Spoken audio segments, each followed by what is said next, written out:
की मी अशा प्रकारे जेव्हा बोलणं सुरू करायचं असतं तेव्हा पहिल्यांदा या दोन मंत्रांचा उच्चार करतो। हे मंत्र आहे, नुसते शब्द नाही आहेत। नमस्ते आणि सर्वांना सर्व काळ सर्व शुभेच्छा हे नुसते शब्द नाही आहेत, हे मंत्र आहेत। मंत्र कशाला म्हणतात की ज्याच्यात काही विशेष ताकद असते, मंत्रामध्ये प्रचंड मोठा अर्थ असतो आणि त्या मंत्राच्या उच्चाराने आपल्यामध्ये सुद्धा एक ताकद येते। या सगळ्या निकषांवर नमस्ते आणि सर्वांना सर्व काळ सर्व शुभेच्छा हे मंत्र आहेत।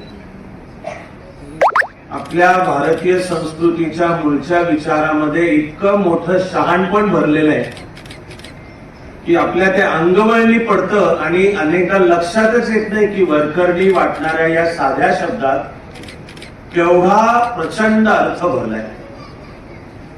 एक शब्द नमस्ते आणि ही आपली अत्यंत सुंदर खूण ही नमस्ते या एका शब्दात आहे माझ्यातली ईश्वरी चेतना तुमच्यातल्या ईश्वरी चेतनेला नमस्कार करीत आहे। इतकं सगळं त्या एका शब्दात येतं।